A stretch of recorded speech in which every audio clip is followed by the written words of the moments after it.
কড়াতে আছে পাউস মাছ, এই মুড়োগুলো খুব তেল ছিটকে যায়, একটু কম আঁচেতে ভাজা হচ্ছে। আর এখানে এই মাছগুলো ভেজে নিয়েছি, পাউস মাছের টাটকা, আর বাটা মাছগুলোর ঝোল হবে।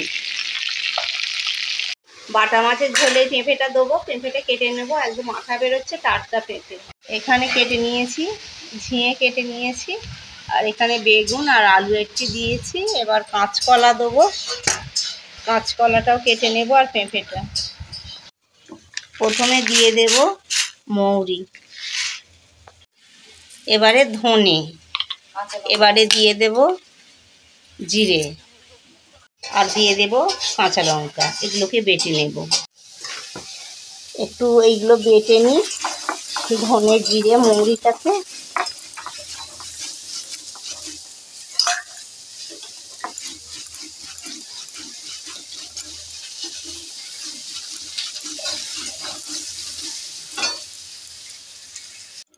লঙ্কাগুলো বেটে নিই, কাঁচা লঙ্কা দিলে বেশ ঝোলটা ভালো হয় খেতে।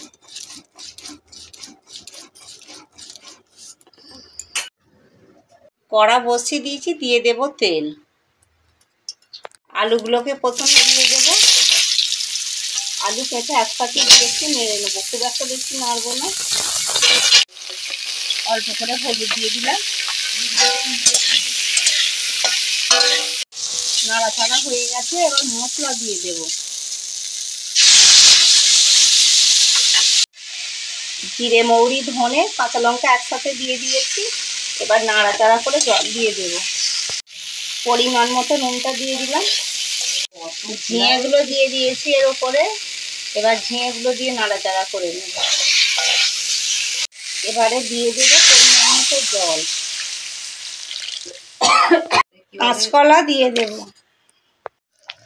এবারে ঝোলটা ফুটে উঠেছে, দিয়ে দেব বেগুন, বেগুনটা দিয়ে এবার চাপা দিয়ে দেব। এবার সমস্ত সবজি সেদ্ধ হয়ে গেছে, এবারে দিয়ে দেব মাছ। বাটা মাছ দিয়ে এইরকম সবজি বানালে খেতে খুবই ভালো লাগবে। মাছটা ফুটে গেছে, এবারে আমি ঢেলে নেব, নিয়ে সম্বুরে নেব। ঝোলটা ঢেলে নিয়েছি, এবার সম্বুরে নেব। এবার দিয়ে দেবো অল্প করে একদম তেল, তেজপাতা দিয়ে দেব, 5 ফোড়ন।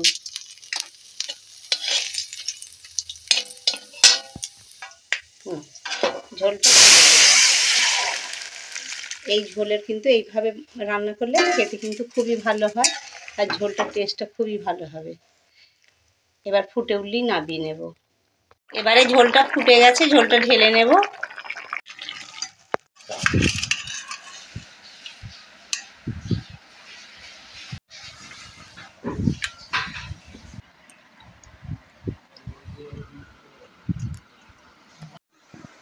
একটু ঝোলটা খেয়ে দেখবো, শরীর খারাপ তো, ঝিঙে মাছের ঝোল খেতে খুবই ভালো লাগে,